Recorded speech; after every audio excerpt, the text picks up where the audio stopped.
लंबी बैठक चली है और इस क्षेत्र के बहुत मौजीज़ और बाहर से भी लोग चल के आए हैं। इस कार्यक्रम के चार जो है चांद आपने विशेष कार्यक्रम इसको बनाया, बहुत प्यार से आयोजन हुआ। मैं अपने दल के भी और यहाँ गांव के सभी बुद्धिजीवी क्षेत्र के सभी कार्यकर्ताओं को आभार व्यक्त करता हूँ। मैं धन्यवाद देता हूँ विजेंद्र जी, विजेंद्र पहलवान ही नाम टेक दिया शायद आज बॉक्सर, और हमारे रंजन सोढी जी ने भारत का प्रतिनिधित्व करते हुए वर्ल्ड कप में गोल्ड मेडल जीता डबल ट्रैप शूटिंग में। बहुत सारे खिलाड़ी अब वो आज विकसित करते हैं, खेल से जुड़े हुए हैं और यहाँ चल के आए दोनों खिलाड़ी। अपने अनुभव विजेंद्र जी ने यहाँ साझे किए और आप सबसे मिलने का उनको अवसर आपने भी उनको दिया।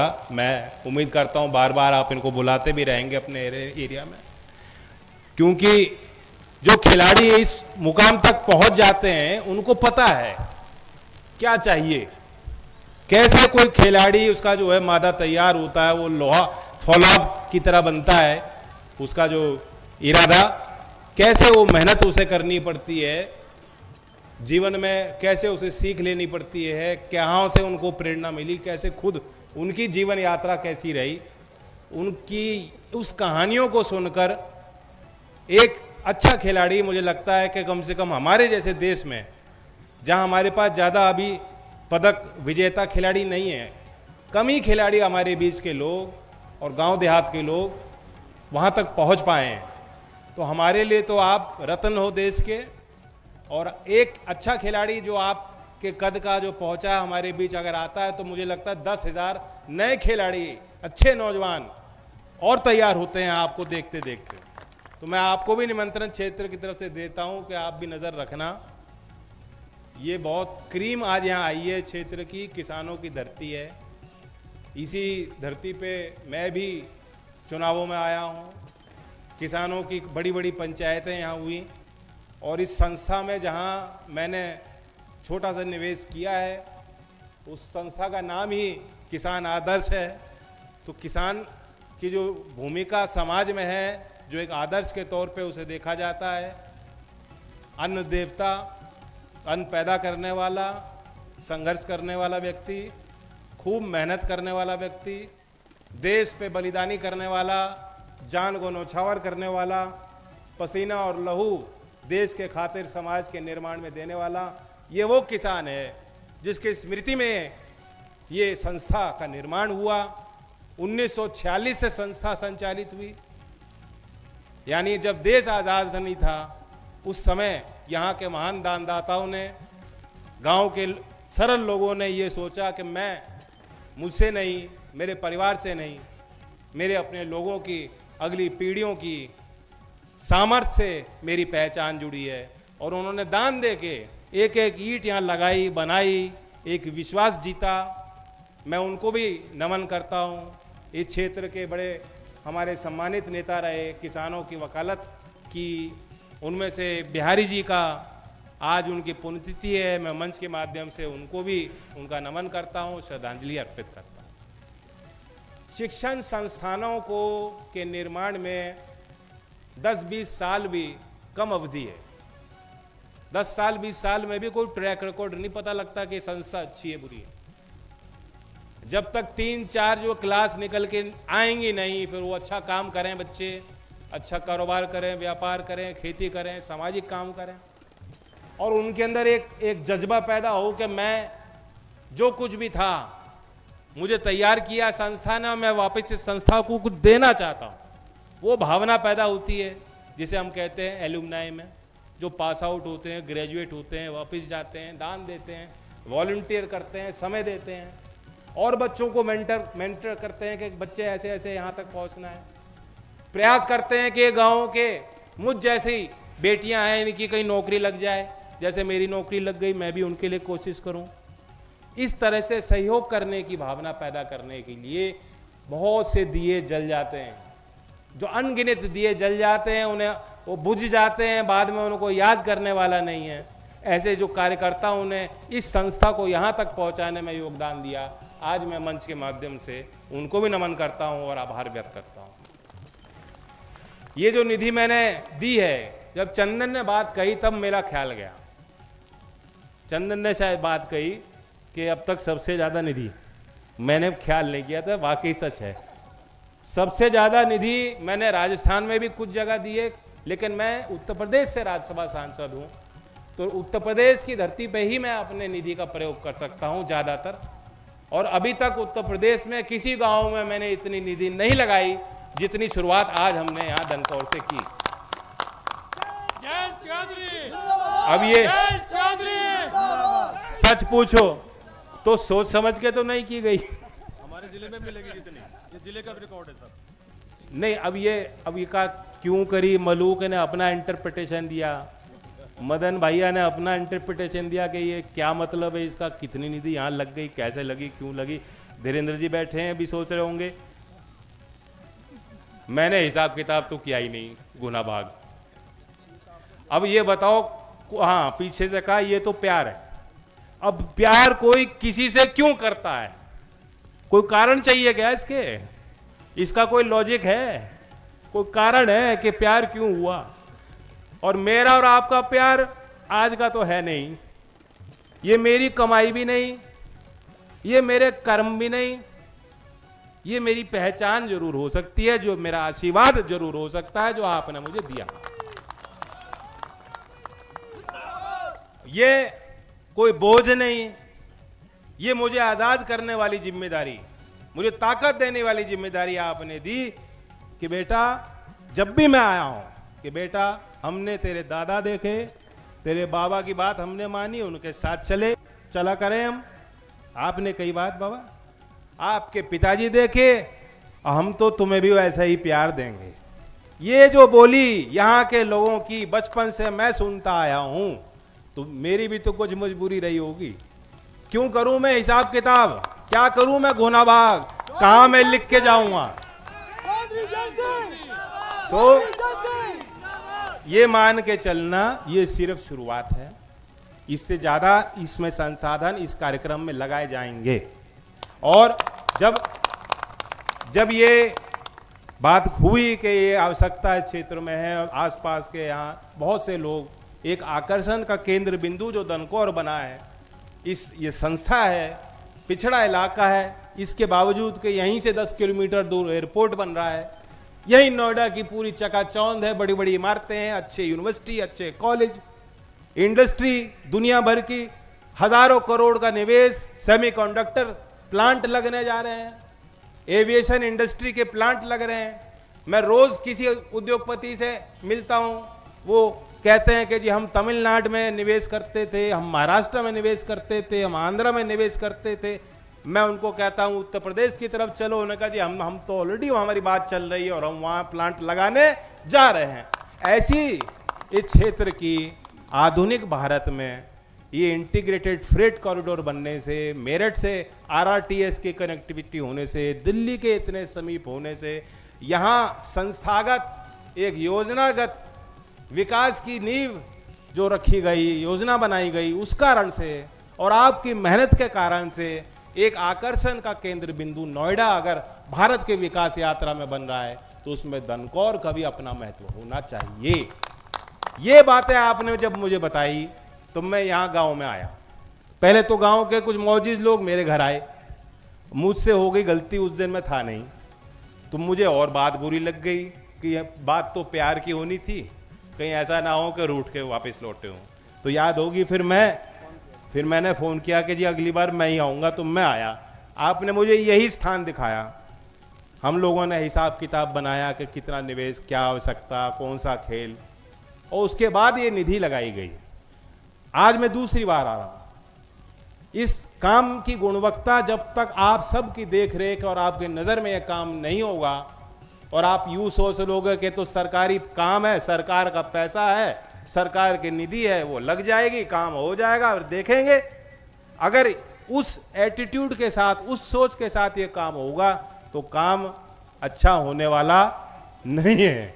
तो मैं उम्मीद करता हूं कि जिस तरह से ये समाज की संपत्ति है, आपकी संपत्ति है, आपकी गाड़ी खून पसीने की कमाई, कोई मेरे जेब से नहीं, कोई उपकार नहीं है, ये तो मेरी जिम्मेदारी है, हमारा प्यार है। और उस प्यार का इजहार मैंने छोटा सा किया है। लेकिन आप इसकी देख रेख जैसे खेत की रखवाली करते हो, जैसे बच्चों को स्कूल भेजते वक्त उनको सिखा के भेजते हो, समाज में खड़ा होते वक्त उनको कहते हो, हिदायत देते हो, अपनी बच्ची को सिखाते हो, सही और गलत की पहचान कराते हो, हाथ पकड़कर उनको समाज में खड़ा करते हो, उसी हिसाब से इस निर्माण की एक एक ईंट पे मैं चाहूंगा कि आप नजर रखें। अगली बार जब मैं आऊंगा तो बिना किसी सूचना के आऊंगा, ताकि मैं भी देख लूं कि जो ठेकेदार ठेकेदारी कर रहा है वो कमाई कर रहा है, गवाही कर रहा है, या एक्चुअली वो कर रहा है जो यहाँ के स्थानीय लोग चाहते हैं। मैं ये भी वादा करता हूं, तब मंच नहीं सजेगा, तब माला नहीं पहनी जाएगी, नारे नहीं लिए जाएंगे, कोई बुलावा नहीं होगा, कोई निमंत्रण नहीं होगा, लेकिन नजर आप सबकी रहेगी। छोटा सा सहयोग मैं भी समय समय पर करता रहूंगा। और मैं ये कहता हूं कि जो खिलाड़ी आज आए, मैं उनको आभार व्यक्त करता हूं। संस्थाएं सिर्फ ईंट से नहीं बनती, ईंट, रोड़ी, सीमेंट, सरिया, ये तो इसका प्रबंधन हो जाता है। संसाधन का पैसा धनकौर के लोग कहेंगे तो देश भर के समाज के लोग आके चंदा भी दे देंगे। मैंने थोड़ा सा निधि लगाई, कोई बात नहीं, अथॉरिटी भी पैसा लगा रही, विधायक जी पैसा लगा रहे हैं, सब लोग पैसा लगा रहे हैं। आप किसी को कहोगे कोई मना नहीं करेगा, लेकिन संस्थाएं उससे नहीं होती हैं। संस्थाएं तब बनती है जब लगन से, एक मेहनत से, आपके भागीदारी से लोगों को लगना चाहिए, आसपास के लोगों को, कि कुछ विशेष यहाँ निर्माण हुआ। सिर्फ इस गांव के लिए नहीं हुआ, देश के अंतर्राष्ट्रीय, राष्ट्रीय जो प्रतियोगिताएं होती हैं, कोई कारण नहीं कि बड़े स्टेडियम में ही वो हो, गांव देहात में जब वो प्रतियोगिताएं होंगी, और केरल से, तमिलनाडु से, पश्चिम बंगाल से, गुजरात से, कई देश के किसी कोने से कोई खिलाड़ी आके यहाँ रुकेगा, खेलेगा, कोच आएंगे, सिखाएंगे, कार्यशाला लगेंगी, तब जाके इस काम का जो विस्तार और सही रूप और स्वरूप हम देखना चाहते हैं वो बन पाएगा। उन सारी चीजों में वक्त लगेगा। तो मैं आपसे कहने आया हूं, मैं आपसे आह्वान करने आया हूं कि ये सरकार का कार्यक्रम नहीं है, ये एक अभियान है। जो खिलाड़ी, जो यूथ, जो युवा, जो हमारी बेटियां, जो हमारे बेटे, जो अच्छे मेहनत करना चाहते हैं, जिनके अंदर हुनर है, वो हमारा अभिमान बन पाए, उन्हें तैयार करने के लिए हमको सबको साझा होकर काम करना है। मैं आपसे कहता हूं कि इस काम में आप जरूर सहयोग कीजिएगा। किसान के लिए भी यहाँ बैठे बैठे कुछ प्रस्ताव मेरे पास आए, किसान संगठन के लोग आए, लगातार मेरा संपर्क और मेरी नज़र रहती है। मुझे खुशी इस बात की है कि इस बार, पिछली बार नहीं हो पाया, लेकिन इस बार कुछ टीस, जो किसान के मन की टीस और भावना थी, वो मुख्यमंत्री को भी उस बात का एहसास था। और गन्ने के सत्र शुरू होने के पहले ही जो आपकी जुबान पे और मेरी जुबान पे तो 2 साल से है, जो बात चली थी 400 पार, 400 पार, 400 पार, वो इस बार हमारे मुख्यमंत्री जी ने, राज्य सरकार ने करके किसानों को दिया। वो भी आपकी ताकत है, वो आपकी एकता है। अब इसे अजगर कह लो, मजगर कह लो, आज के कार्यक्रम को जो उपाधि देना चाहो दो। वे समीकरण बनाए जाते हैं राजनीति में, लेकिन मेरा तो एक ही समीकरण है। और मैं एक बात सभी कार्यकर्ताओं को, हमारे गठबंधन के युवा कार्यकर्ताओं को विशेष तौर से कहना चाहता हूं कि जब हम अजगर और मजगर भी कहते हैं तो उसके पीछे भी एक सोच होती है। हम सोचते हैं कि वे एक जाति के लोग भी इकट्ठे हैं, नहीं है और नहीं होंगे। आज जो युवा पैदा हो रहा है वो अपने आप को उस पहचान से जोड़ के, महज के मैं सिर्फ पहले जाति से हूं, फिर मैं हूं, ऐसा कोई नहीं सोचता। पहले सोचते थे लोग, बताओ पगड़ी वाले बैठे हैं, बताओ ठीक बात कह रहा नहीं कह रहा। और चौधरी चरण सिंह तो जीवन पर्यंत उनकी यही कोशिश थी कि ये जो प्रथा है, ये जो कुरीतियां हैं, ये जो सोच है जो हमें उचित विकास से वंचित कर रही है, राष्ट्र की मुख्यधारा में गांव के लोगों को आने से रोकती है, महिलाओं को आने से रोकती है, हमें सोच के खिलाफ हमें लड़ाई लड़नी है। असल लड़ाई तो चौधरी चरण सिंह की इस जातिवाद के खिलाफ थी। तो इसलिए हम कहने को अजगर मजगर कहते हैं, लेकिन जब हम इन बातों का प्रयोग करते हैं तो हम भी उसी चक्रव्यूह में कहीं ना कहीं फंस रहे हैं।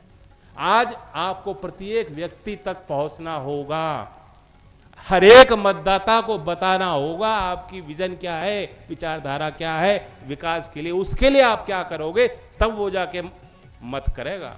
आज घर में भी 3 लोग हैं तो संभवतः 3 अलग जगह वोट पड़ रही है। अब चुनाव के पहले रात में पंचायत हो गई जी, गांव का फैसला हो गया जी, ऐसे वोट पड़ती है क्या? कहीं नहीं पड़ रही। तो कार्यकर्ताओं को भी इस बात को समझना चाहिए। हमारी शैली में कोई अहंकार नहीं आना चाहिए। मैं खुल के कह रहा हूं, मैं सरकार में हूं तो आपसे हूं और आपके लिए हूं, और जिस दिन मैं आप जैसा आपको नहीं लगूंगा उस दिन मैं इस मंच के लायक नहीं रहूंगा। यही शैली, यही बात हर कार्यकर्ता को सोचनी चाहिए। आप किसी से बेहतर नहीं हो। देश की समस्याओं का समाधान कैसे होगा मैं आपसे बेहतर नहीं जानता हूं। मेरे पास भी वही उपाय हैं, वही सोच है जो आपके पास। मिलके हमें प्रयास करना है। आज के कार्यक्रम में मेरी मंशा नहीं थी इतनी लंबी चौड़ी बात कहूं, लेकिन आज सुबह से मुझे बहुत अच्छा लगा। पूरा दिन हमारा खिलाड़ी के लिए समर्पित। मैं शुरुआत छपरौली में की, लगभग 82 लाख की लागत लगी है, और शायद नोएडा में मैंने वहाँ तो पूछा, मेरठ में वो बता नहीं पाए। क्या नोएडा में कोई, यहाँ कोई नौजवान बता देगा कोई सिंथेटिक ट्रैक दौड़ने के लिए, एथलेटिक सिंथेटिक ट्रैक कोई नोएडा में कहीं है? मैं सोच रहा था शायद कैलाश प्रकाश में बन चुका होगा, पता लगा वहां भी बन रहा है, निर्माणाधीन, वहां भी नहीं है। पश्चिमी उत्तर प्रदेश के किसी जिले में सिंथेटिक रनिंग ट्रैक बच्चों के लिए नहीं है, कहीं नहीं था। आज उसका उद्घाटन छपरौली में, बागपत में मेरी निधि से निर्माण हुआ, करके आ रहा हूं। और यही नहीं, कई जिलों में इस प्रकार की जो है काम अब हो रहे हैं। अब वो गति पकड़ेंगे धीमे धीमे आने वाले वर्षों में। कई खिलाड़ी, मुझे उम्मीद है, यहाँ से पदक भी जीतेंगे। और सिर्फ पदक जीतने की बात नहीं, ये राष्ट्रीय शिक्षा नीति का पहलू है। हमें अगर स्वस्थ अच्छे नागरिक पैदा करने हैं, स्वस्थ समाज का निर्माण करना है। आप सोचो, जो बच्चे खेल रहे हैं उनके अंदर कोई नकारात्मक ख्याल नहीं आता। वो दिन भर अगर दौड़ के आ रहा है, पसीना बहा के आ रहा है, गिर के आ रहा है, चोट खा के आ रहा है, टीम में काम करके आ रहा है, हार के आ रहा है, जीत के आ रहा है, कोई भी काम करके आ रहा है, उन्हें कितना कुछ वो सीख के बच्चा आता है जब वो खेलता है। एक उसके अंदर डिसिप्लिन, अनुशासन की उसकी क्षमता बढ़ जाती है, सोचने की क्षमता बढ़ जाती है। वो यहाँ तक कि गणित भी सिखाना उसके लिए आसान हो जाता है जो बच्चे खेलते हैं। ये भी साइंटिफिक स्टडी है कि जो बच्चे अगर चेस खेल रहे हैं तो विज्ञान और गणित के सब्जेक्ट उनके लिए आसान हो जाते हैं, भाषाएं सिखानी उनके लिए आसान हो जाती हैं जो बच्चे खेल रहे हैं। तो खेल का प्रभाव चारों तरफ है, खेल के खिलाड़ी का प्रभाव चारों तरफ समाज में है। खिलाड़ी का सम्मान हो, खेल की प्रतिभा का सम्मान हो, और ऐसे निर्माण हर गांव में संभव हो पाए, इसके लिए एक व्यापक नीति के बनाने की हमें ज़रूरत है। आज एक छोटी सी शुरुआत मैं मेरठ में भी करके आ रहा हूं, जहां स्पोर्ट एज मेरठ कार्यक्रम को विधिवत आज हमने उद्घाटन उसका किया, और उसके पश्चात यहाँ नोएडा में आपके बीच में आया हूँ। ये अभी तो हम आउटडोर बैठे हैं, मुझे उम्मीद है कि तेज़ी से निर्माण होगा, और अगली बार इस प्रकार की बड़ी कोई कार्यक्रम और खेल का बड़ा कोई आयोजन होगा तो हम इंडोर हम लोग बैठेंगे, आनंद लेंगे, खिलाड़ियों के बीच रहेंगे। इन्हीं शब्दों के साथ धन्यवाद। जय हिंद।